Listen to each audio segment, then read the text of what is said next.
Chapter 15. 2 years later. Are you serious? Water country surrendered? Naruto chuckled at the unbelieving tone of his wife. It sounded much like his own when Hiruzen and Tsukumo had confirmed it with him.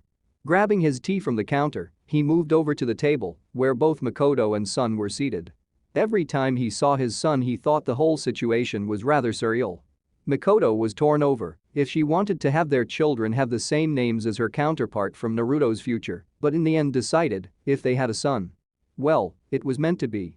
It did end up being a boy, so once again Itachi was brought into the world. At just about a year and a half old, it was still too soon to see which parent he would take after the most, as he hadn't quite lost all his baby fat yet, but if his black hair and dark brown eyes were any indication, it would definitely be his mother. Interestingly enough, the child did not have any whisker marks on his cheeks, and after conferring with Kurama about it, they agreed it was because the Bidjuu was not actually inside Naruto's seal at the time of conception. The fact that trace amounts of Kurama's chakra was still in Naruto evidently didn't mean anything. Or at least not enough to have any immediate effects. Yes, both Hiruzen and Tsukumo confirmed it. I was surprised that it happened so soon, but considering how weak they must be with the loss of pretty much all their bloodline clans, I guess it was to be expected. We still have no idea why they entered the war in the first place, and unfortunately now Yagura is missing. Makoto shook her head as she held up the spoon with food in an attempt to keep Itachi from making a mess, which he seemed fond of doing. She knew Naruto was especially upset about that. He had been planning on going in soon to get Yagura out, but the country surrendered the moment they realized Yagura was no longer there. According to Naruto, the Jinchuriki for Saiken was missing as well. He had no idea where they were. That couldn't be good. Still, it wasn't good dwelling on that, there were still plenty more paths to take. So our secret pact with Kumo worked out then? Naruto nodded. Better than I think anyone would have believed. With us working together, we can force Iwa to stay isolated. They've been focusing more on Suna than us, and I think Wind Country is really starting to feel the pressure. Konoha will just cut Iwa off, while Kumo can either help or go in for the kill. That was the agreement. What of Water Country? Makoto was desperately trying to keep Itachi from banging his hands on the table and finally gave up, pulling the bowl into her lap. She tossed Naruto an exasperated look as he chuckled at the predicament. Would you like to feed him? No. I went through the same thing last night. Naruto waved his free hand in a no thank you gesture. To answer your other question, we're going to retain control of the country until the end of the war, and then after that we'll release it. They were too weak and never should have entered in the first place. They'll have to rebuild though. They may not ever be considered part of the Great Five ever again. Part of me feels sorry for them. What was the Mizukage thinking? Itachi, don't pull. Makoto had stopped trying to feed Itachi for a moment while he was banging his hands on the table. Apparently he felt hungry again and decided to get his mother's attention by grabbing at her hair and tugging it. Naruto tried not to smile as he watched his wife carefully try to extract her hair from Itachi's little fingers. Well, we've known the Mizukage wasn't really himself. From the little knowledge I have, I believe that the Sandaime, or Tobi, or Madara, or whatever name or title he's going by right now, is still alive and active and has been using the Yondaime as a puppet. Now that his power base has crumbled, however, it makes me wonder what he's going to do next. Do you think he'll try to get another Kage under his control? He might try. Naruto gulped down the rest of his tea before continuing, but there are no other Kage with a Bidjuu sealed in them, and Sharingan mind control for an extended duration without one is almost impossible. He doesn't have the chakra to hold it for maybe more than a month, and that wouldn't be enough time to put any plans into effect without people noticing a personality change. Having finally removed her hair from Itachi's hands, Makoto nodded in agreement. Even though Naruto didn't have the Sharingan, sometimes it amazed her just how much he knew about it. She had to constantly remind herself that he had been fighting at least one person who had a Sharingan for the most of the second half of his life. Some of the tricks he could pull off while they were sparring shocked her. For example, she'd never had anyone fight her by only looking at her hands and feet. As she helped Itachi finish off his dinner, there was a knock on their front door. Makoto watched as her husband climbed to his feet to go get it. It was barely a minute later when he returned with a bright-eyed, smiling Minato. Every time she saw the two of them standing next to each other she would have sworn they were brothers. Probably along with everyone else in Konoha. So it was a good thing that she knew what their real relation was. It was an interesting day when Kushina came up to her, and the first words out of her mouth were, "My son is hot, isn't he?" According to the redhead, the look on Makoto's face was priceless when she heard the question. She did agree, of course, after finally coming to terms with the fact that it was her husband's future mother that said it. "Hey there, Makoto. Sorry to bother you tonight." After his quick greeting, he immediately went over to Itachi and started making crazy faces at the little boy, who started squealing with delight and chanting to. Because that's all he could pronounce so far. "It's fine. Itachi is all fed and will likely start falling asleep soon. What brings you here?" Minato looked up from where he was kneeling by Itachi for a moment and glanced between the parents. "Business, I'm afraid. Hokage-sama has asked that Naruto and his team back up mine on our next mission. Kakashi just made Jonin and this will be his first assignment as field leader, but Hiruzen suggested a backup team just in case." "Any particular reason?" Naruto asked. "Not that he shared with me," Minato murmured. After a brief pause, he continued, "Our mission takes us to Earth Country's border. The Kanabi Bridge needs to be destroyed to keep their forces out of grass. They'd use it for supply convoys for their operations beyond the border, otherwise. Hokage-sama wants to get a jump on keeping Iwa pinned down without being able to spread, and Kumo will start performing surgical strikes once we've completed a set of objectives. But there has to be dozens of bridges, even just along the border of grass country alone." Makoto had picked up Itachi, who was finally starting to show some tiredness. His eyes were drooping, and his head was resting against his mother's shoulder. Minato nodded. "I mentioned the same thing. Apparently this one bridge they want us to take out is the main one in the area, and a lot of traffic goes through it. There are no other bridges within at least 3 days walking distance. The canyon it spans is too large and another bridge would be too costly. Even so, shouldn't a surgical team be able to take on this mission? It's just to blow up a bridge. Why do they need 3 Jonin and 5 Chunin to handle it? Will it be that well defended? Hokage-sama wants to be well prepared for any contingencies. He doesn't know what the enemy strength will be like. There could be upwards of a battalion guarding it. I still think it's overkill. But if Hokage-sama assigned the mission, then so be it." Makoto was speaking to Minato but had been staring at Naruto for most of the conversation. He had been trying to keep his face in an expressionless mask as he listened in, but judging by the look on her face, he wasn't successful in that endeavor. As his wife finished talking, her attention fully focused on him. It was obvious that she believed something was up. He knew that would happen if he remained silent the entire time. Minato's voice entered his conscious before he could do anything to try and placate her. "Oh, Makoto, you're just upset because I'll be tearing your husband away from you for about a week. You'll be fine." Makoto's attention shifted to her old teammate, where she pinned him with a hard stare for a moment. Minato visibly shivered when a grin slowly spread across her face. "Yes. And I'm sure Kushina will miss you too.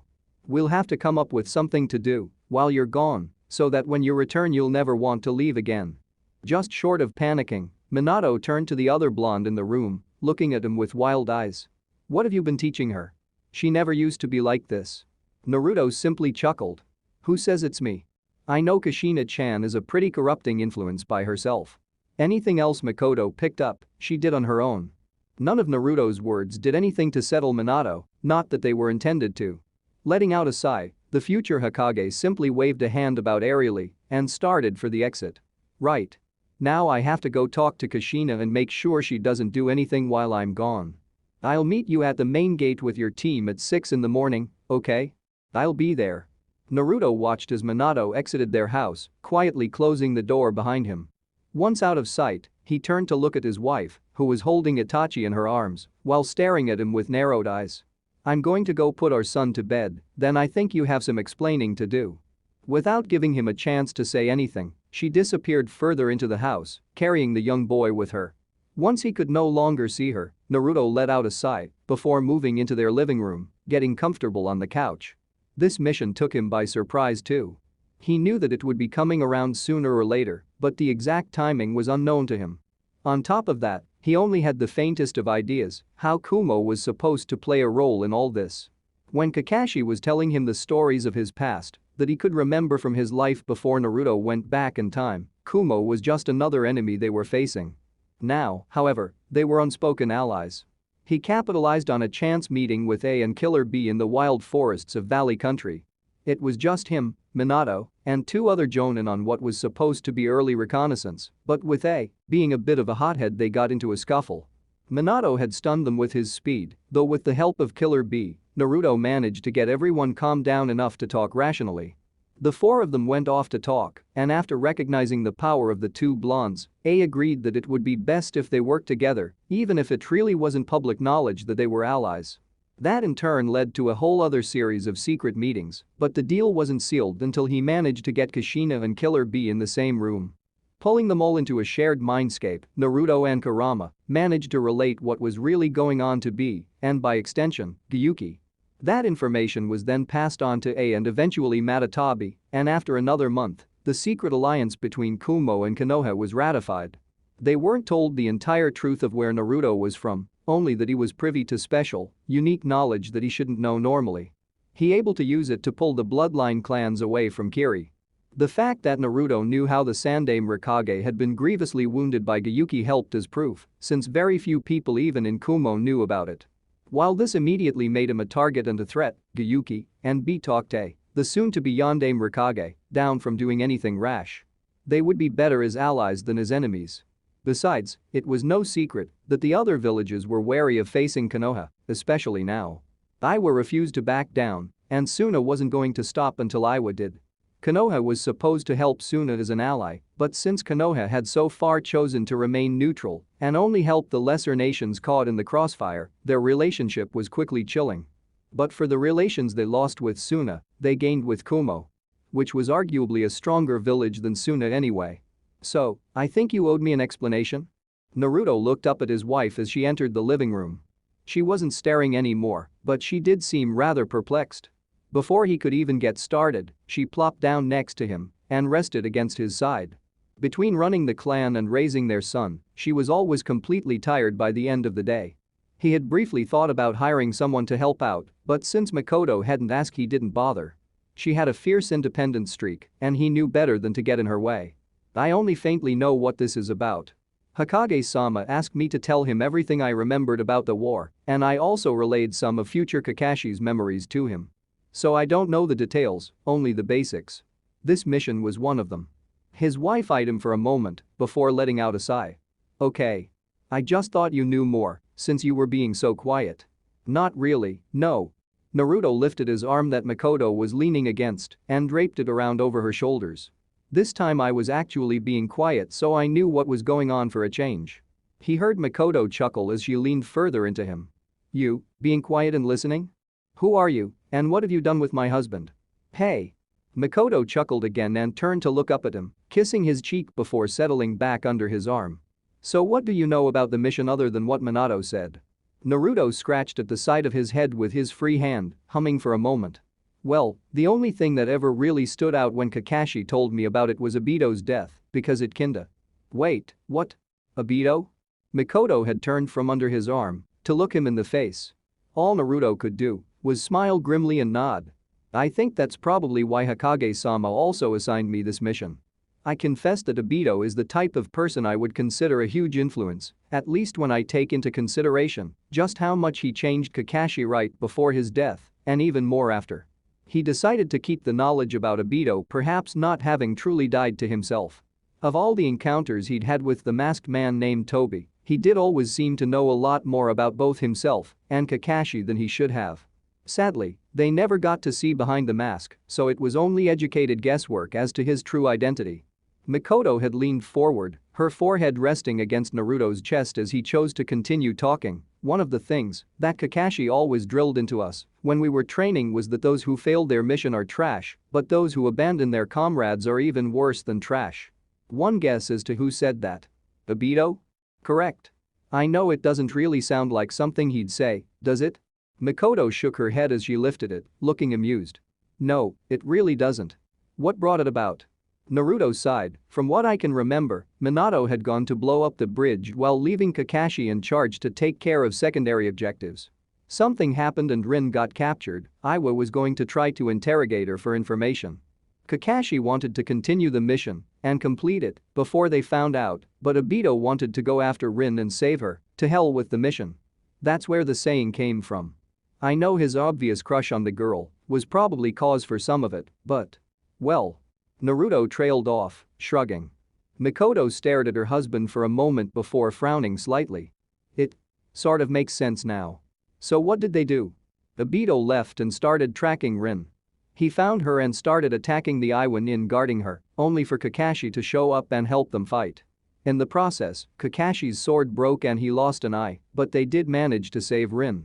Unfortunately, she was being held in a cave and traps were triggered, starting a cave-in. Obito managed to make sure Kakashi and Rin got out, but he was crushed by rubble. Before his death he gave one of his Sharingan eyes to Kakashi. Mikoto was silent for a moment. While it's horrible to hear about Obito's death, it was nice of him to do. Yep. Then Kakashi started emulating Obito's qualities in a way to honor him. Of course he chose to do some of the more annoying things, such as being late to everything. Naruto trailed off, leaving the rest unsaid.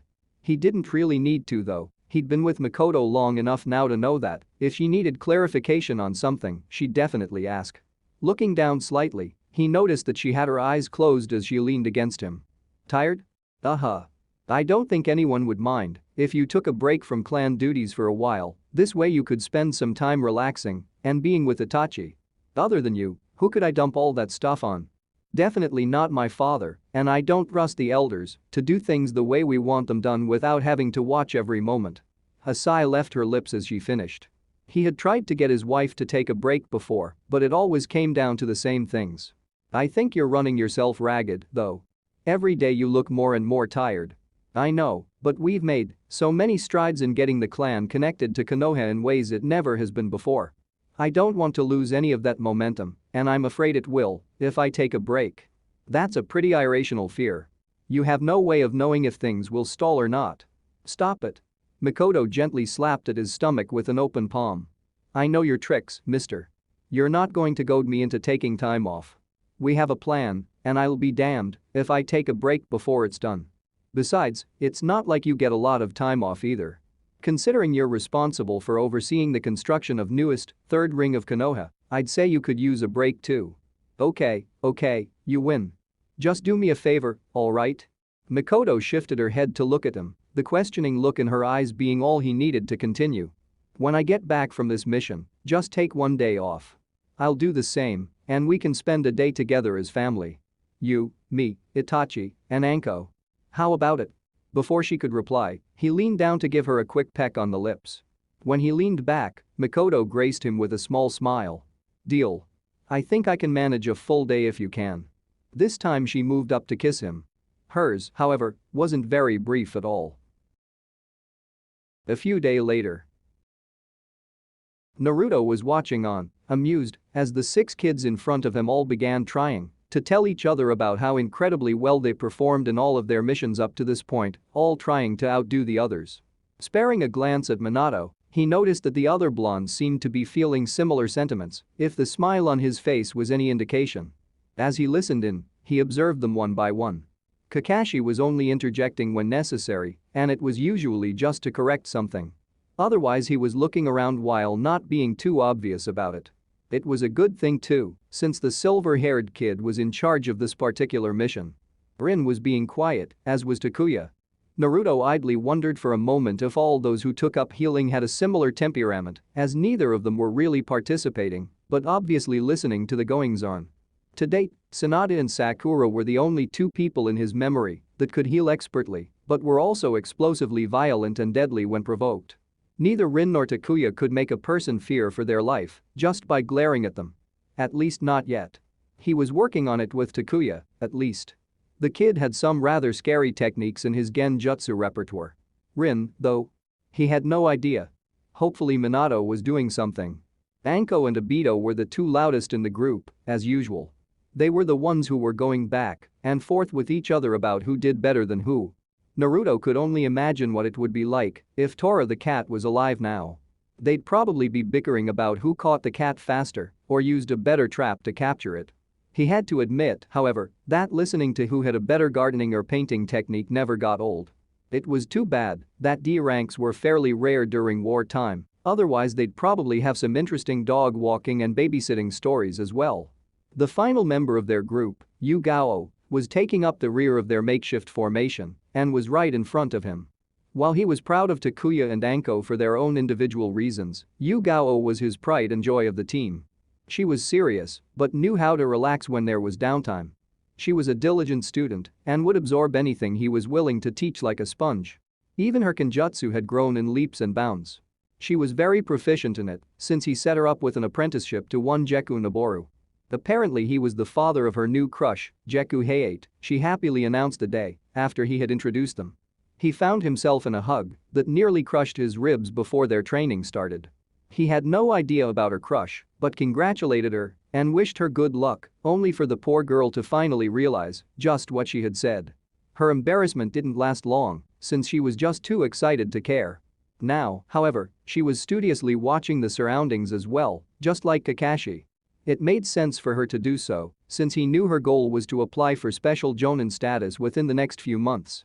He had set her up with a list of things she needed to be prepared to do, and she was taking to it like a fish to water. Alright everyone, this looks like a good spot to set up camp.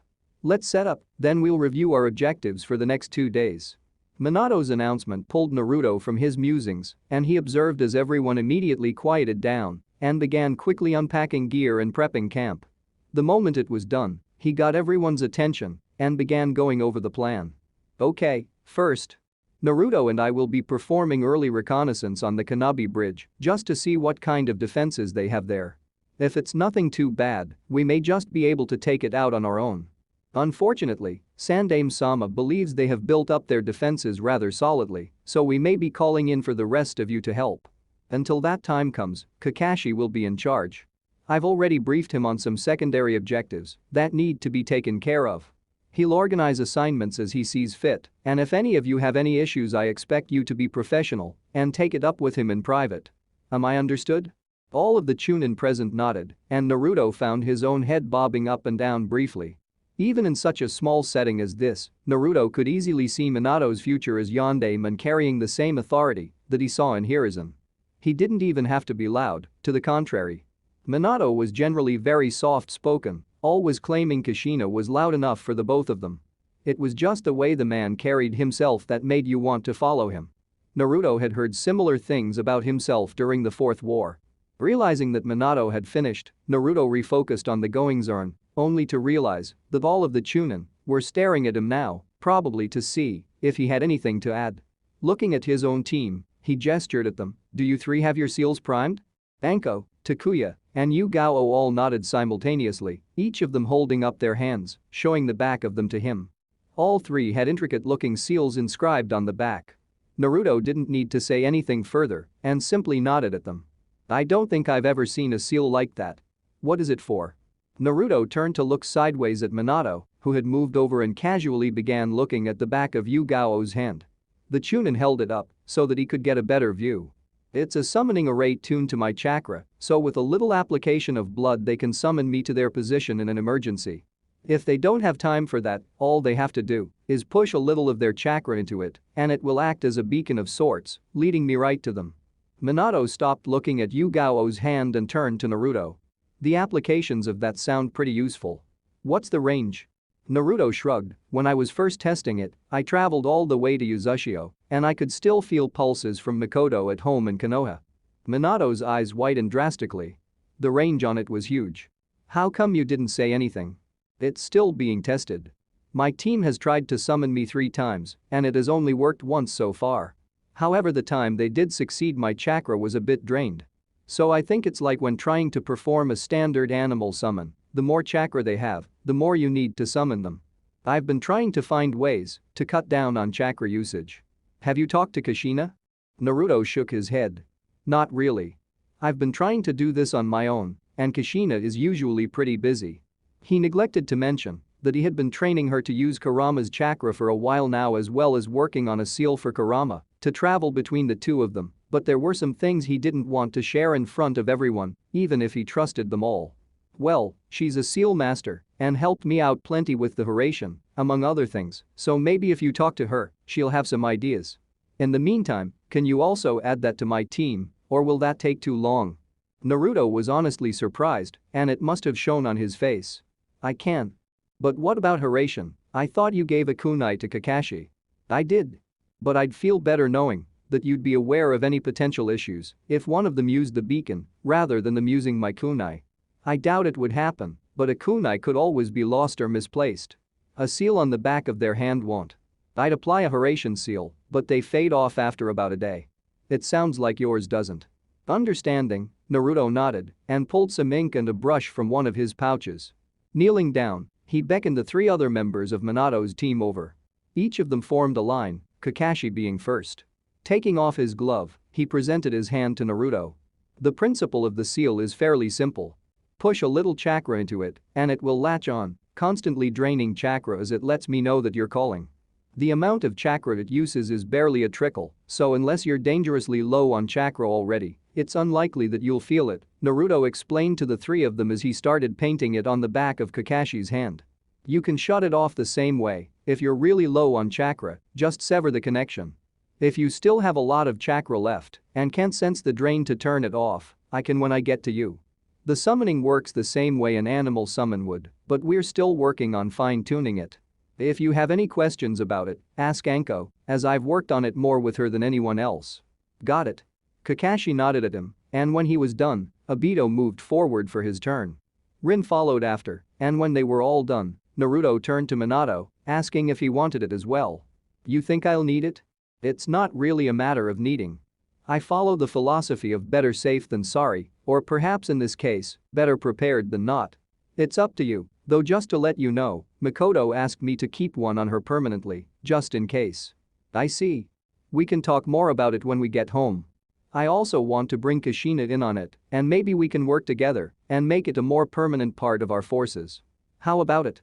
It was what Naruto had been planning on anyway, so he simply agreed. He had thought about sharing the seal with Minato based upon the man's usage of Horatian, but there was always so much other stuff to do that it was fairly low on his list of priorities. But if Minato wanted to look at it more closely, he wouldn't stop him. Kushina was aware of the seal, but he had avoided asking her for too much help as it was something he was trying to learn on his own. All right. Now that we're done here, we'll camp for the night and head out tomorrow. Unless anyone has anything to say? No one spoke up, so they settled in for the night. Naruto sent a quick pulse of chakra from the beacon that he had linked to him from Mikoto, and after a minute he felt a response from her. Sleep arrived quickly after that. Tomorrow hopefully wouldn't turn out the same way it did where he came from. Next day. Minato. The other blonde he was traveling with turned his head to look over his shoulder. Naruto was waving him down, telling him to hold up, so he immediately followed his companion down to the forest floor. Is something wrong? Naruto shook his head but was staring at Minato oddly. Just when he was starting to get impatient, Naruto let out a sigh and rubbed at the back of his head. I was trying to convince myself to wait to tell you about this, but there is no better opportunity than now. We're on a mission and not being observed in the village, and there are no others around to listen in. Since we don't train alone together anymore, I probably could have isolated you in a training area over the years, but I've never really had a good opportunity without making anyone suspicious. Minato was trying to keep a passive expression on his face, but if Naruto didn't know better, he believed the man's mind was going a mile a minute. Okay? The time traveler chuckled briefly, then leaned back against a tree he was standing near. Mikoto always told me that the best place to start telling a story from is the beginning, and it helped me when I had to tell these things to Kushina as well. It's a bit harder now since it's been so long, but anyway. I was born on October 10th, a little after the end of the Third Great Shinobi War. Naruto watched as Minato tried to process what he was saying. It was faintly amusing watching the confusion work over his features, much the same was as it had for Kushina and Mikoto before her. However, unlike them, it barely took a minute for Minato to come to terms with what this meant. So you really are from the future, then? The surprise must have shown on Naruto's face because Minato grinned slightly. While Hiruzen hasn't explicitly stated so, he's shown me some of his files and made comments about there being more to you than meets the eye. I am the Yondaime Hokage, even if I haven't been officially sworn in yet. I haven't figured out everything about you, but I know you're a special case. Minato looked away before continuing, one of his hands pushing back through his wild mane of hair. Well, now that I'm thinking about it, it all makes sense. You arrived in the middle of nowhere, and no one had ever heard of or seen you before. You claimed to come from a clan where no one was left who could verify your story. You're incredibly strong, and know things about people that I'd bet you probably shouldn't really know. Besides that, no matter how much you tried to play it off, you knew how to counter the Horatian from the very beginning and are still the only one who can. The only reason you would know how to do that is if you know how to do it yourself. You can, right? Naruto nodded, slowly, still stunned at how Minato had managed to piece all this together so quickly. Even if he had gotten a few hints. But how? Why did you never say anything before? His future father simply shrugged his shoulders and looked up into the trees. Sandaime-sama has trusted you for years, so that automatically made me trust you. You're pretty much one of my best friends, and you've never lied to me. Well, not unless it pertained to the time travel, anyway. You've probably done more for Konoha than anyone else alive, except maybe Sandaime-sama, and even that is stretching it. If I didn't know that you don't want to be, if you asked, I think they'd be willing to make you Hokage the day this war ends, instead of me. Naruto found himself wiping his eyes since they were getting a bit misty. Shaking his head with a smile, he couldn't stop himself from saying, "Thanks, Dad." That particular comment brought Minato up short but was followed with a genuine smile. Naruto was startled as the other blonde moved forward swiftly, pulling him into a tight hug. "Minato, wah. I wonder how many fathers can say that their son was their best friend?" His voice was low, but Naruto could hear the emotion behind it. He returned the hug for a moment before they split apart. Minato looked satisfied, like several unexplained things finally had meaning, while Naruto was pretty much just waiting patiently for Minato to unload with any questions or comments he may have had. It didn't take long. "I guess that explains why I caught Kushina looking at you with a somewhat wistful expression a few times." Naruto simply tilted his head to the side a bit in confusion, but didn't say anything. He didn't have to, as Minato proceeded to explain, "I asked her about it. The first time she just joked about it and said it was nothing. The second time, however, I asked if she was attracted to you, and she simply looked at me and laughed.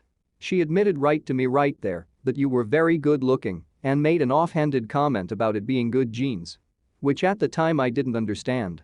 She said, though, that you were very obviously taken and happy, and then she spent the rest of the day showing just how happy she was with me." Naruto looked away, waving one of his hands. Yeah. I'll pass on the details, if you please." Minato laughed before continuing, "Needless to say, I've seen her with that look a few more times, but I've never said anything about it. It all makes sense now though. So how long has she known?" "I don't know the exact time frame, but since before Itachi was born. I've been training her to use the Kyuubi's chakra." "What? How? In the future I come from, you were both dead, and as the last Uzumaki I was made the Jinchuriki. You didn't really have much of a choice at the time, all things considered." "I didn't? Wait, you mean I was Hokage in your time too?" "The Yondaime, yes. You will be whenever this war ends, in case you were doubting it for any reason. I never really doubted once they started putting my face on the mountain. I know there was some resistance from Orochimaru before my appointment, but what about during your time?" Naruto leaned back against the tree again, crossing his arms. "Hiruzen and I already have him doing other things that will occupy his time. He and Sanada are working on some medical advancements that I recall from my time and trying to replicate them a little earlier. They've already had some success. In my time. Suffice it to say, he turned into a monster and ran off. He was killed. Eventually. Needless to say, I don't think I'll ever truly trust him, but the old man, and I figured we could at least direct him some before having to kill him if he still goes bad. Right now he's much more useful alive." If the other blonde was at all surprised, he didn't show it. Instead, Minato nodded but was staring at Naruto intently now. "How many people know about this? Why are you here? And what do I need to know?" Naruto chuckled. "Get comfortable, this is going to take a while. I'll be brief now, obviously, but when we get back, I can go over everything with you, Mikoto, and Kushina to fill in any gaps. Then we'll talk to Hiruzen." "Understood." Naruto watched as Minato found a log that had fallen over a while ago and sat down on it. Once he was comfortable, Naruto began his tale of who he was, where he came from, and why he was here now. It didn't take long for Minato realize who was the one person he had to look out for above all others now. Toby. 10 days later. Naruto walked through the village, heading home. Minato had dismissed them all and had gone to report to the Hokage, requesting to meet up with him and Mikoto later this afternoon. Claiming he had to check with Mikoto first to see if she was free, Minato nodded before departing. He was incredibly thankful that the mission had gone out without a hitch. The bridge was in fact well defended, but since Minato knew about Naruto now, they were both able to use Hiraishin in tandem to take down any defenders that would have gotten in their way. They made relatively short work of the bridge itself, all things considered. It was amazing how much damage a few well-placed explosive tags could do. As for Kakashi and the rest of the Chunin he was in charge of, well, Rin didn't get captured this time, so Naruto was thankful for that. They still got into a few fights, but it was nothing especially risky. All of their engagements were ambushes except for one, because the Iwa team had a sensor and were alerted. That didn't stop them however, and Obito finally got his Sharingan to boot. It activated relatively late, and even then it took Anko getting in danger because she wasn't watching her back carefully. Someone from the Iwa team shot some knives made of stone at the girl, and Obito had to put on a burst of speed to get there in time to make it. His eyes activated as he tried to watch and deflect them, and he knew he wouldn't have been able to block them otherwise. As a result, Anko was hanging around Obito for most of the trip back. They had gotten along well enough previously, but now she couldn't be kept away from him. All in all, it was a fair bit amusing, as she had acted similarly when Naruto saved her in his future. Obito was taking it all in stride, and everyone was happy for him that he had finally unlocked his elusive eyes. Even with Anko hanging around him, it was still painfully obvious that the boy had a crush on Rin, though she didn't appear to care. Naruto would keep a lazy eye on that development. It wouldn't do for anyone to be hurting Anko should she choose to go after the boy. She wasn't his daughter by blood, but he'd still put anyone interested in her through the paces. He had earned that right, hadn't he? As Naruto passed what was once the entrance to the Uchiha district, he noted that it was relatively quiet compared to how bustling the place usually was. He didn't see anyone that he recognized, now that he thought about it. It didn't take long for him to reach their home, and immediately upon entering he called for his wife. "Mikoto? Are you home? I'm back." He heard a noise that sounded like something moving from one of the nearby rooms, so kicking off his sandals, he closed the front door behind him and started heading towards it. The moment he started moving, Mikoto came around the corner, a look of grief etched upon her face. Before he could say anything, she ran down the hallway and threw herself into his arms. He had to take a step backward to keep himself from falling backwards into the door. Mikoto? What's wrong? Did something happen?" His wife squeezed him harder and nodded against his chest as she began to openly sob. Not quite sure what was going on, he decided the best thing for the moment was to hold Mikoto close and rub her back, trying to soothe her. Another noise from down the hallway made him look up, and he saw Orihime standing there holding Itachi. Orihime's eyes looked a little puffy from what he could tell, and the normally boisterous Itachi was appearing rather subdued as well, though not outwardly distressed. "Orihime? You're here? What's going on?" The maid bowed her head as if she was steeling herself, and when she looked up, the sorrow on her face was unmistakable. "Naruto-sama. It grieves me to inform you that Mikoto-sama's father, Uchiha Kagami-sama, passed away this morning." Additional info. Years since Naruto's arrival. 4.75. Name. Age. Rank reference. Naruto. 24-year-old. Jonin General. Mikoto. 23-year-old. Elite Jonin. Minato. 21-year-old. Elite Jonin. Kushina. 20-year-old. Jonin. Rin. 13-year-old. Chunin. Obito. 13-year-old. Chunin. Kakashi. 12-year-old. Jonin. Yugao 12-year-old. Chunin. Takuya. 12-year-old. Chunin. Anko. 10-year-old. Chunin. Itachi. 15 months old. Badass. End of chapter 15. Chapter 16. 9 days later. Naruto sighed as he put away the last folder of paperwork for the day. After closing the door he stood up and stretched, trying to get the kinks out of his muscles. Today had been unusually long. There were quite a few visits from construction contractors, clan heads or representatives, as well as Konoha shinobi stopping by. He felt that it was understandable, however, since he hadn't been available for the last week. Mikoto's father, Kagami, had passed away. It was rather sudden. Before he had left on the mission to destroy the Kanabi Bridge, the man appeared perfectly healthy, other than his usual limp. Orihime had claimed that he exhibited no unusual behavior. She was just arriving to work one day as usual and noticed that he wasn't awake like he normally was. When she went to check on him and he didn't respond, she immediately contacted Makoto and a medic at the hospital. Sanada performed an autopsy and said that it appeared to be heart failure. He had some lingering issues back from when his leg was ruined, and now it just seemed that his age caught up with him. Sadly, the man was only in his early 50s, even if that was considered old for a shinobi. Not to mention a retired one. They held the funeral 2 days ago, only inviting his closest friends and clan members. Kagami had been removing himself from the public eye ever since his daughter took over as clan head, so it seemed as though he had been preparing everyone for something like this. Makoto had been in emotional turmoil the day she found out about her father's death, as Naruto had still been out on his mission and she had no idea when he would get back. According to Orihime, Makoto had clung to Itachi like a lifeline until Naruto had entered the door. As his wife had pretty much sobbed herself to sleep in his arms, he had to carry her to bed. She had slowly been recovering over the course of the week, only with a bit of a setback during the funeral. By yesterday she had mostly returned to her usual self, if a little more subdued. Cleaning up his desk, Naruto made sure the windows were closed and left his office, closing the door behind him. Walking downstairs, he entered the foyer of the building and spotted the middle-aged secretary at the desk. "Have a good evening, Kimidori-san." She looked up from whatever she was doing at her desk and offered her boss a small smile. "Try to have a good night, Naruto-sama. Please extend my sympathies to Makoto-sama." "I will. Thank you." Naruto exited the building and headed for home, examining some of the bustle around him. He had purchased a small, newly constructed office-style building out in Konoha's latest edition. The first ring.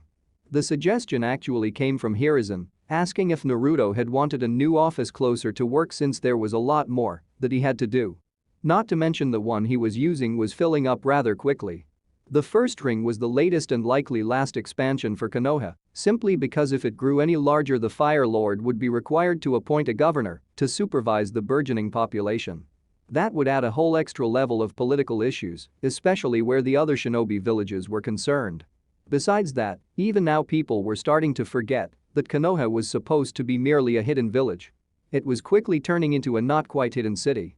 A little over a year ago Naruto had suggested that he would just purchase an entire building under ownership of the Uchiha clan that he could move all things relating to the construction and maintenance of Konoha to.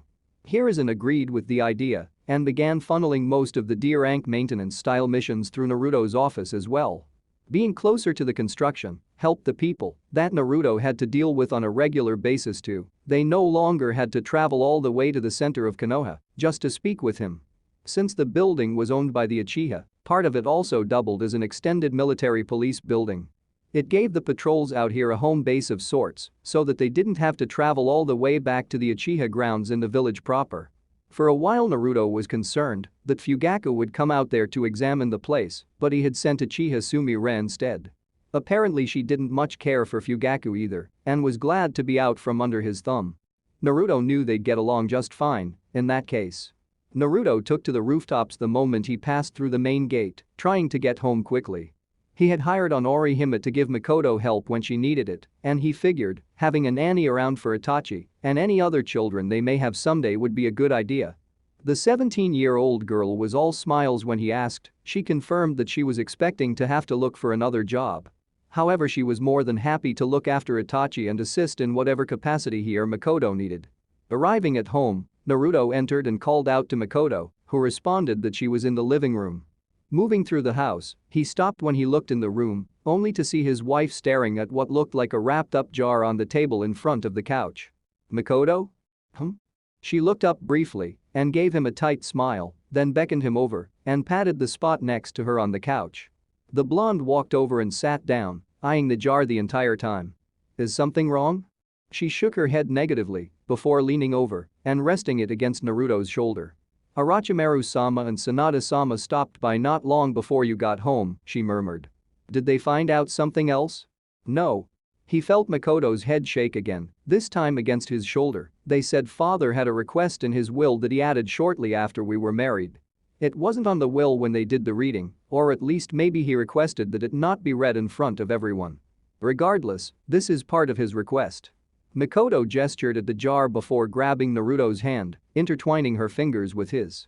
"He wanted to offer you his eyes. The will said you don't have to accept, but that he was giving them to you, as he believed whatever quest you are on." Having them would benefit you. Naruto felt as if all the air had been pushed out of his lungs. Kagami had left him the Sharingan? It wasn't something he felt that he really needed, but just a gesture alone, of course he appreciated it. It might help to have a trump card, but if he got it up to the Mangekyo he'd start to lose his eyesight. Since he wasn't born an Uchiha, he wouldn't have a relative to exchange eyes with either. Going blind was not something he would enjoy. Not to mention Kurama would probably hate him again. Naruto? Oh. Sorry. I was lost in thought. Apparently. What do you think? Naruto sighed, and using his free hand he brushed it back through his spiky hair. Honestly, while I'm both shocked and grateful, I'm not too sure I want to try. Are you sure? He wasn't sure if he made the right choice, and Mikoto's neutral voice wasn't helping his decision either. Well, I know I have been around enough to spare in the past to be able to unlock the Mangekyo rather easily, but I don't have a desire to lose my eyesight. Not only that, but I don't know what having Biju chakra in me would do, since the eyes wouldn't be a normal part of my body. Kurama isn't exactly fond of the Sharingan. I don't want to mess up our relationship by suddenly getting a set. Mikoto hummed for a moment, then lifted her head and moved over to kiss his cheek. I'll respect whatever you choose. Though. It would be a shame if you were to lose those blue eyes. Naruto, while inwardly relieved that Mikoto at least appeared to agree with him, turned his head to stare into the eyes of his wife. I didn't know you liked them that much. I love them. They stand out so much, and when we were first dating whenever you stared at me, it would give me the chills. Grinning slyly, he began to tease her a little. Oh, so they don't anymore then? His wife giggled a bit. Now they just make me hot when you stare at me. I'll have to remember that then. I have to admit I wasn't a big fan of the Sharingan when I was younger, but they just look downright exotic on you. The small grin that was on her face began to grow larger, and her Sharingan immediately activated, the three Tomo in each now red eye spinning in slow circles. He knew that she wasn't placing him in a genjutsu. Not anything close, really. But he couldn't stop looking at her. You know, if you look at me like that, it's going to make me want to do things. Oh? What kind of things? Mikoto questioned. Naruto was looking at her face, though he could see her hands moving along the zipped-up jacket she was wearing. Things that used to make you blush when I referenced them, but now you seem to enjoy wholeheartedly, he murmured. Mikoto let out a moan as she moved from her seat and leaned forward to place a smoldering kiss on his lips. Naruto was about to deepen it, but she pulled back almost immediately. She shifted off the couch and stood up in front of him, pulling the rest of her zipper down so that the front of the jacket opened. She had her chest wrapped, as she had taken to doing again in the last couple months or so as she got back into a normal training schedule. Interestingly enough, she hadn't used much wrap today. There was plenty of skin visible, and it didn't take much to get his imagination into gear. I need to get my mind off things. To start, I think that maybe I should take a bath. Would you be a dear and seal up this jar? We'll talk more about it later. Right now I'd like you to help me wash my back. Naruto reached up and made a grab for her, but Mikoto let out another giggle and dodged him, then made a beeline for the hallway that led to their room. When she realized he was going to actually do as she said and wasn't giving chase, she leaned back around the corner, taking off her jacket completely as she did so. Please be quick about it. I'd hate to get started without you, darling. I've been interested in trying out that scene from Jiraiya-sensei's manuscript. You know, the one with the soap suds and conveniently placed towels? Naruto never before sealed away anything faster than he did that jar. Somewhere in a bar in Rain Country, a white-haired man began cackling to himself for no reason at all. 4 months later. Damn it, get down you idiots. Do you want to lose your heads? Naruto grabbed the shoulders of the two shinobi in front of him, yanking them down to the ground forcefully just as several braces worth of shuriken flew through the air right where they were. The two shinobi he saved, one from Konoha, the other from Kumo, both stared at him with wide-eyed expressions. A mixture of shock and relief. Keep your heads down. We're on the front lines, damn it, we don't have the backup manpower for you to lose your heads here. I mean that literally.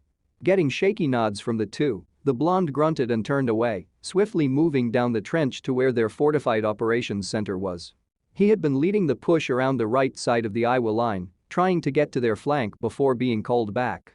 He wasn't completely sure, but from what he could remember of the stories Kakashi told him, this sounded just like the final battle of the war.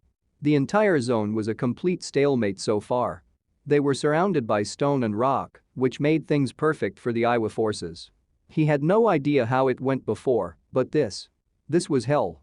Not quite the hell he was used to during his reality, but then all war was hell anyway. Damn stubborn Inoki. Why wouldn't the old man just surrender with most of his forces still intact? Not willing to dwell on the thoughts of what obviously wasn't going to happen at this point, Naruto instead wanted to end the war quickly with as little bloodshed as possible. He briefly contemplated asking Kushina if he could test the seal they had been working on and transferring Kurama's consciousness over to him, but was wary about risking it. So far he had been able to clearly send short thoughts and emotions over to Kurama, but the Bidjuu had not been able to send him more than vague impressions back to him. Or at least nothing coherent. Neither he nor Kushina could pinpoint what the problem was, and neither of them wanted to jeopardize Kurama's safety. Needless to say, Kurama was more amused about that than anything else. Naruto had to steady himself against the side of the trench he was in as a stronger technique set the ground moving underneath him. Luckily it didn't last long, and he was able to make good time, stepping over injured and dead bodies as he went.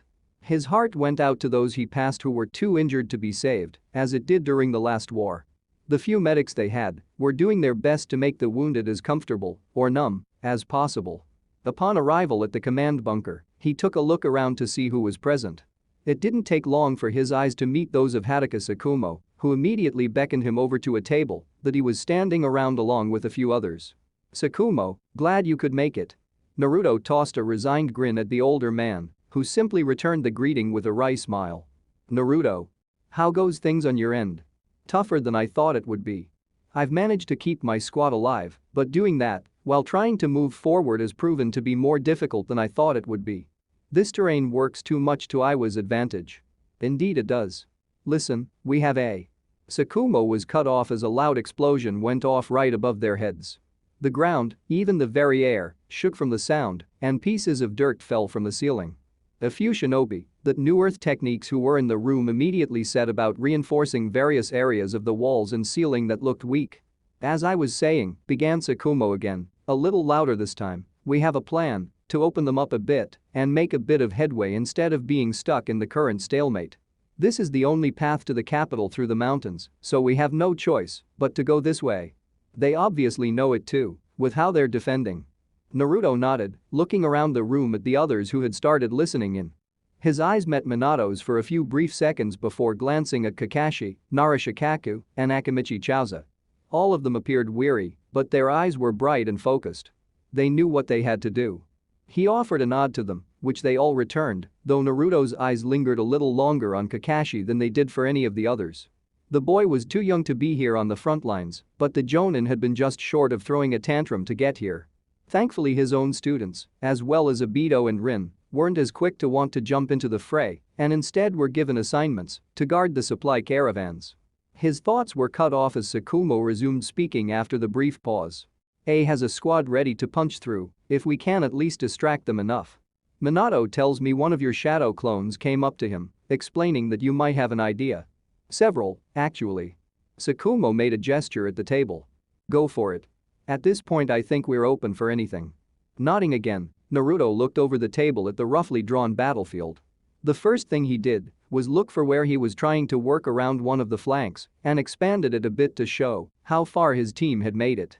They probably could have gotten further, but I will likely figured out what they were trying to do, as in the last hour they hadn't really made any forward progress.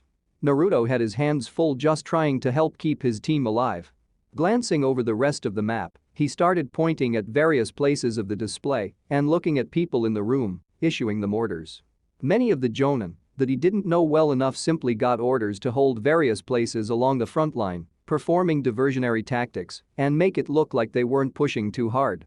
The majority of the forces, including the Jonin that he knew, were sent to the southern end to do a large push from there, drawing Iwa's attention. The main thing was keeping Iwa focused on them more than any other reason.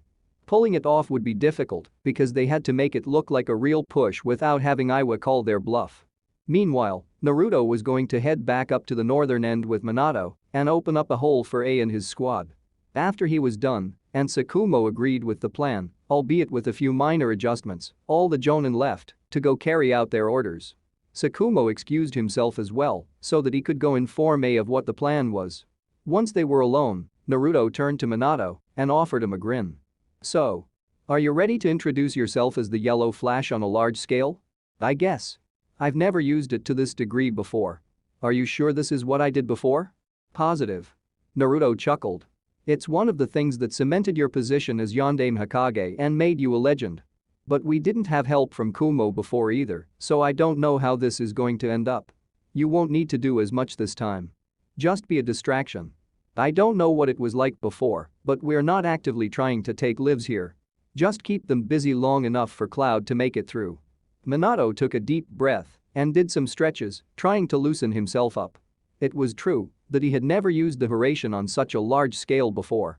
While Naruto had no idea how much the technique had been used in the alternate past, he was aware of hearing that it had almost single-handedly ended the war. When Minato was prepared, they both returned together to the northern edge of the line that their forces were holding. Naruto made a couple dozen shadow clones, and each of them grabbed a handful of the Hiraishin kunai. As they were assigning positions to other members of the task force, A walked up with his own team. Naruto. Minato. Are we ready? Minato simply looked to Naruto, who nodded. Yes. Minato is going to use the Hiraishin to make you a path through to their support lines, which you should be able to cut off before continuing to the capital. I'll use my forces to follow behind you, so we can completely encircle them and hopefully force a battlefield surrender without too much more bloodshed. A frowned with slight distaste, obviously not a fan of stopping bloodshed, at least from what Naruto knew of the man from his time. However, there was no argument, and he simply ordered the rest of his team to follow him once Minato started.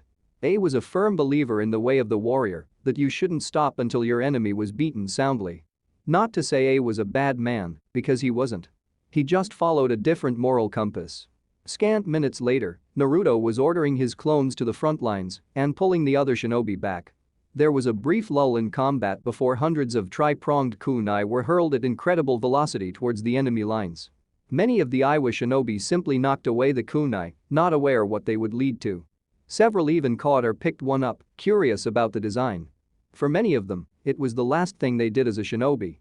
There was a quick flash of yellow that moved past Naruto and started jumping around from place to place on the battlefield. It was only his own use of the technique and practice moving fast with Kurama's chakra that allowed him to follow Minato's path of pure death. He knew Minato would have liked to simply disable as many of the enemy as he could rather than killing them, but they needed to show they were serious. Hopefully a few deaths now meant a lot more people would be alive later. As soon as the yells and screams reached their ears, A took his squad and moved forward swiftly through the opening Minato had made. Naruto and his clones followed behind, picking up the tri-prong kunai and throwing them further once again, continuing the path. Behind him followed the rest of his platoon, securing the areas that Minato had just cleared. A's team finally pulled out of sight, and once most of the Iwa shinobi in the area were either dead, injured, or surrendering, Minato finally stopped using the Hiraishin, only to nearly fall over, exhausted. As Naruto moved over to help him, the other blonde looked at him, his tired expression morphing into one of curiosity followed almost immediately by panic. Naruto. Watch out. Minato shouted as he desperately tried to climb to his feet. At first he thought it was just an Iwa shinobi that had somehow managed to hide from him. Palming a kunai and preparing to move in a burst of speed, he had only managed to turn around halfway before catching a glimpse of something black and red. He immediately shifted into an offensive stance when he fully caught sight of Toby, only to see the space around the man's visible left eye start to swirl. Not even thinking about any potential consequences, he pulled on some of Kurama's chakra that was still inside him and attempted to take out the man by any means necessary. Unfortunately, he wasn't able to prepare enough, and Toby was already starting to pull Naruto out of existence. The blonde felt an odd twisting sensation as the space-time migration technique locked onto him, and the last thing he heard other than a slight whoosh noise was Minato's voice shouting his name. Naruto POV. Naruto grunted as he landed. Well, wherever here was. There was no sky or ceiling as far as he could tell. Everything above him, and as far as he could see on the horizon, was completely black. As a sharp contrast, he was standing on a bright, white rectangular block. It was actually one of many more blocks than he could ever hope to count, stretched out as far as he could see. Slowly climbing to his feet as he tried to clear the disorientation from his mind, the blonde had no idea where he was. It was probably something of Toby's creation, a place where he could move things and reclaim them whenever he wished. That meant he'd have to find a way to break out of here, if it was even possible. As far as he could tell, the only way in or out was through the use of the Mangekyo Sharingan. Which no one had right now. At least, not that he was aware of. He didn't know if Toby had a legitimate Mangekyo or not, as he had never seen it, even during the war. He never fought the Edo Tensei Madara either, but the two seemed so similar he believed that Toby was simply a shade of the original Madara, a resurrected version of the legendary Uchiha that was incomplete in some way.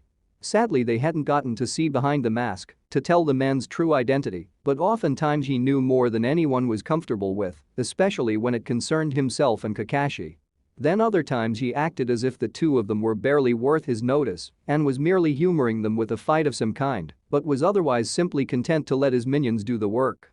So, you're the upstart that has caused me to have to adjust my plans. Tensing for a moment, Naruto realized that he still had his kunai in his hands and full access to his chakra. Unfortunately, this place was completely foreign to him. He had no idea what Toby was capable of.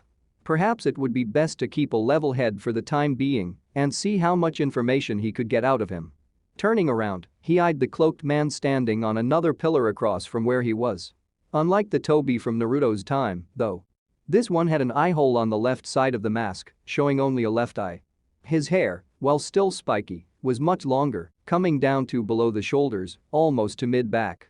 On top of that, this mask was painted red and had no spiral, though the top quarter of it was white. Hello, Toby. Long time no see. Well, for me, at least. The man across from him made no motion to indicate he was surprised in any way. However, Naruto was plenty surprised when he got his reply. Toby? I have no idea who that is. But I can assure you I am not him. Judging by your comment, we must have some similarities. How is he like me? Naruto's eyes narrowed. He dresses exactly like you, except his mask is orange and only his right eye is visible. The masked man paused for a moment, obviously thinking over what he had been told. Interesting. My thoughts immediately lead me to only one possible conclusion, though I know it is false. Therefore you know something I don't. That in turn lends credence to my opinion that you simply aren't from here, as you have managed to foil many of my plans before I've even managed to do more than get them started. Or perhaps it merely is an amazing coincidence? The blonde didn't want to give anything away and refused to look at the man's eye because he knew quite a lot about what the Sharingan was capable of. Your silence speaks for you more than any word you could possibly say. Though I admit I was hoping you'd be a little more cooperative.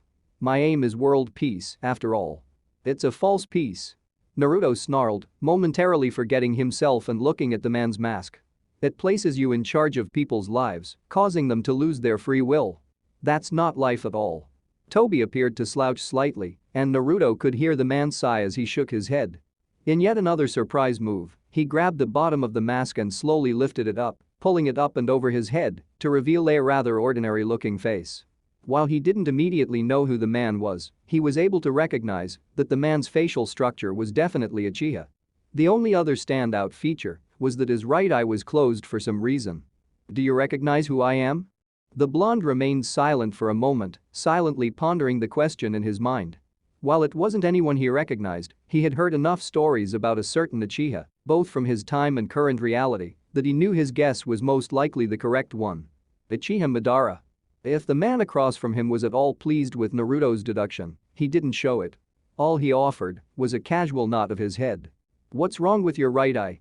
The question left Naruto's mouth before he could stop it, but about all that was available to him at the moment was to pump Madara for as much information as the man was willing to share.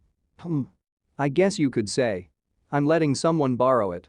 The Sharingan is a very useful tool, as I'm sure you're very well aware. And while it is more draining than the Sharingan, the Rinnegan also has its uses. Naruto's bright blue eyes squinted in focus as he absorbed the words that Madara spoke. He knew Toby from his time had access to the Rinnegan, but to know that it was currently available to the man in front of him had shivers running down his back. The worst part about all this was that Madara was pretty much an unknown quantity, at least assuming that Toby from his time was a different person. He'd never know for sure, but considering how young this Madara had looked, he'd never be able to know for sure, as he doubted the Uchiha across from him would be willing to clarify. Now I just need to figure out what to do with you. You know too much somehow, so it is a risk for me to leave you alone. Even if you married into the Uchiha clan, you are not one, but I know you were in Uzumaki, so you would still be of some use to me.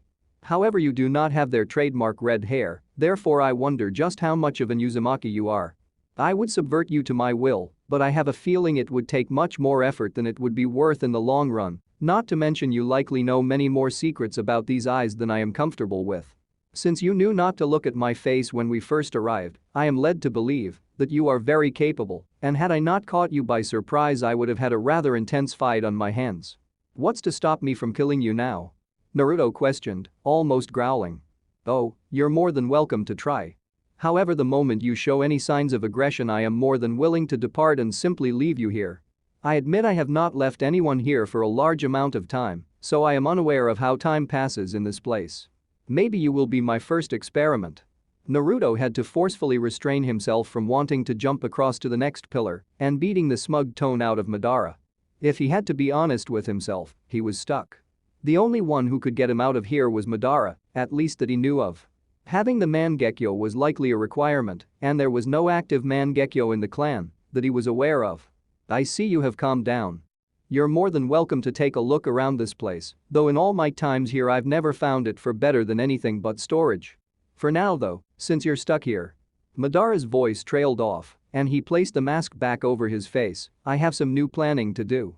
Before Naruto could utter a word, the world around the man's left eye began to twist and warp, and barely a second later he had disappeared. Frowning, the blonde took another look around, as if he expected Madara to suddenly attack him. When no attack came, however, he resigned himself to waiting and looking around. Maybe if he was lucky he'd find a way out of this place. Maybe. 1 week later. Mikoto squinted as she looked up into the sky, trying to gauge the time of day. She had agreed to meet Kushina here for some light sparring to keep her mind off things. Minato had returned roughly 4 days ago, bringing with him both good news and bad. The good news was that the war had officially been ended, and they didn't have to wipe out Iwa's entire army to do so. The bad news, however. It took a moment for Minato to even work up the courage to say it. Mikoto could easily see how tense he was, and the fact that he was looking at her only made a cold feeling of dread settle in her gut. Naruto. He's not dead as far as we know. But he's missing. I'm sorry, Mikoto. Part of her dread had swiftly changed to confusion, as she had no idea how someone like Naruto could simply go missing. But her question died on her lips when Minato simply shook his head, the sorrow evident on his features. I don't know how to explain it. One moment he was right there in front of me after successfully helping me with the Hiraishin, and the next moment there was someone behind wearing a black cloak and a mask I didn't recognize. I warned him to watch out, then there was a ripple in the air. And next I knew both Naruto and the masked man were gone. I couldn't sense him anywhere. The dread returned full force. Naruto had explained to her the techniques that he knew of from the Tobi character in his future, and what happened matched up completely. No one else had the Mangekyo currently, so none would be able to potentially enter the area where Naruto was likely being held prisoner. It was only a small comfort that her husband was likely still alive, but there was no telling when she'd see him again. Both Minato and Kushina had tried their best to comfort her over the past several days, though it was clear that the other two were fighting their own feelings about the loss of Naruto. The three of them plus Hiruzen and Hakumo had done their best to keep Naruto's disappearance on the down low, but it was only a matter of time before people started asking questions. The Uchiha clan had already begun to pester her. After all, even if he was on assignment as the second person in line to take over the clan should something happen to her, they had a right to know his whereabouts and send backup if needed. Watch out. The noise of metal hitting metal brought Mikoto out of her thoughts, and she quickly fell into a defensive posture as she looked around. Awake now? Mikoto's head finally settled on her red-haired friend who had a kunai on the ground near her feet as well as one in each hand, glaring at someone. Her eyes quickly focused on the man standing at what he probably considered a safe distance. He was completely draped in a black cloak and had shaggy black hair that looked to be longer than her own. The most obvious feature about him was his blood-red mask that was white on top with one eye hole on the left side of it. Who are you? How did you get here? She heard Kushina shout towards the cloaked man. Oh, no one important. I thought it would be nice of me to bring back someone I needed to borrow at the end of the war. Mikoto quickly squelched the feeling of hope that began to rise up in her. To get Naruto back would be Amazing. But there was no telling what kind of condition he was in. Before she or Kushina could say or ask anything further, there was a rippling sensation in the air right in front of the masked man. Just like Minato had described. To her amazement, Naruto seemed to appear right there, as if from nothingness. Her husband didn't really appear to be any worse for wear, other than a few dirty spots on his clothes that he likely picked up during the battles. However, he was already starting to tumble forward and shield his face as he squinted. Wherever he was being held must have been dark. She made to move forward to assist him, as he was obviously rather disoriented. Mikoto heard Kushina moving right next to her, but they were both stopped short by the voice of the masked man before they'd made it more than halfway there. Unfortunately for you, I didn't say what kind of condition I would leave him in. Mikoto felt her own heart stop as she watched in horror as a blade pierced through Naruto from the back of his chest, only to stick out from the front, dripping blood. Right through where his heart was. Her eyes quickly traveled from the sword sticking out of his chest to his face, only to see his bright blue eyes looking at her in confusion and pain. It felt like an eternity passed in that one moment before Naruto's body started to pitch forward and their eyes broke contact. The Uchiha matriarch stood there, helpless, as her husband fell to his knees as the masked man released the sword, then tilted and fell to his side. Her mind tried to process a million thoughts in those brief seconds as she watched her husband be killed right in front of her. Her mind barely registered as Kushina began to scream next to her, running forward again and calling out the name of her brother now. Son in another time. She wanted to do the same herself, to run over and believe he wasn't dead and merely injured. However, for some reason she couldn't tear her eyes away from the man wearing the mask, who seemed to be staring impassively at the blonde on the ground in front of him, as if impassively watching the death of a lower life form. It wasn't until she heard what the man said, though, that she finally snapped free from her stupor. Well, the blade certainly serves its purpose, but I still prefer a battle fan. Perhaps it was the seemingly nonchalant way that he spoke, or the smugness that just seemed to be dripping from his entire being. However, she knew that she would never, ever, allow anyone to so casually disregard her husband and all he stood for. In his past, in their present, and in the future. Something inside her snapped, and rage unlike anything Mikoto had ever felt before let something out of her that she wasn't even aware she had been holding back. Time itself seemed to stop, and other than the fact that the masked man had shifted his gaze to look at her now, she was unaware of anything else. For that man to so casually disregard everything she had fought for, everything she wanted, everything she loved. There was immense pressure behind her eyes, and a tickling sensation began trailing down her cheeks, much like tears that weren't wiped away. The word began to repeat over and over again in her mind, and before Mikoto was fully able to comprehend what exactly it was, she registered her own voice shouting that word for everyone to hear. Susanoo. End of chapter 16.